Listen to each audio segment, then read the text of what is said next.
정부가 4대강 사업이 적절했는지 다시 살펴보겠다고 밝혔습니다. 다음 달부터 6개 보를 상시 개방해 수질 개선에 나선다는 계획인데요. 4대강의 모습 그리고 보 개방과 관련한 현장의 목소리를 박상률 기자가 현장인에서 취재했습니다.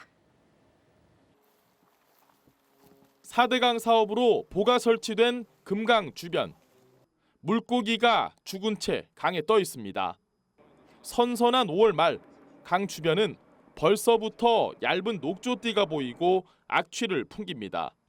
아직 본격적인 무더위가 시작되지도 않았지만 강 곳곳에서는 벌써부터 이런 녹조가 쉽게 발견됩니다.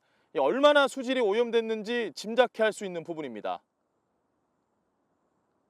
1,000만 명이 넘는 주민들의 식수로 사용되는 낙동강입니다. 강 바닥 흙을 직접 파서 살펴봤습니다. 사급수에서나 서식하는 유충들이 발견됩니다. 이게 이제 수질 제약의 지표종입니다. 사급수로 나눴을 때 이게 나온다는 거는 수질이 그렇게 사급수로 전락했다. 이걸 증명해 주는 거라고. 이런 애들은 어디서 사나요, 일반적으로? 시궁창 같은 데 살죠. 지금 시궁창에 사는 벌레가 낙동강에서 서식을 하고 있다는 그렇죠. 예. 지금까지 정부는 정수시설을 이용하면 식수로 문제가 없다는 입장을 되풀이하고 있습니다. 새 정부는 녹조 문제를 개선하기 위해 다음 달부터 4대강의 6개 보를 상시 개방하기로 했습니다. 보를 개방하면 물의 유속이 빨라져 수질 개선 효과가 있을 것으로 관측됩니다.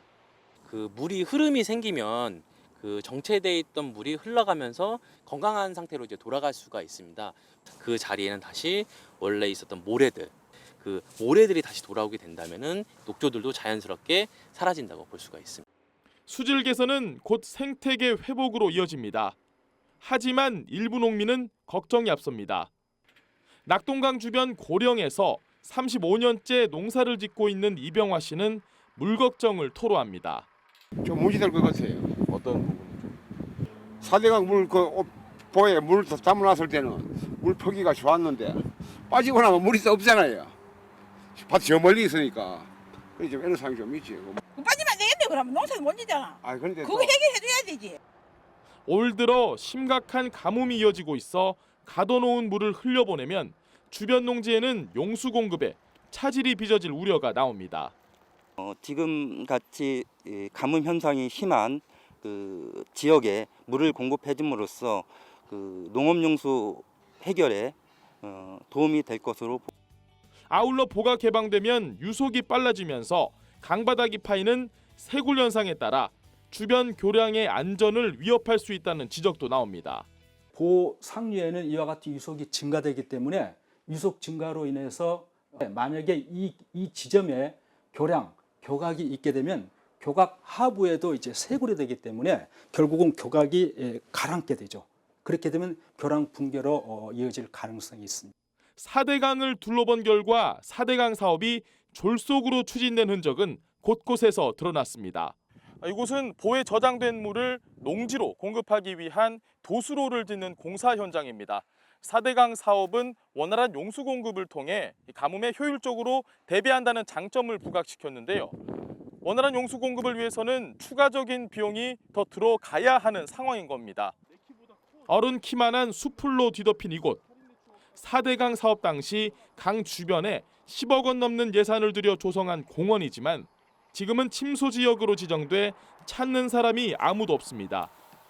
흔한 표지판 하나 없어 인근 주민들은 공원이 있는지도 모릅니다. 바로 뒤에 있던데 그것도 모르세요? 거기 내 안경인데 어디요? 이거 바로 뒤에 여기. 요거요? 네, 공원인지 모르겠던 거죠. 거기 뭐 공원이? 굳이 뭐 어떤 뭐 공원이다 뭐 그렇게 뭐 안내하고 그러지 않았죠. 그냥 산책 정도 하는 건데. 관련 뭐 풀정보 비는 것밖에 없고.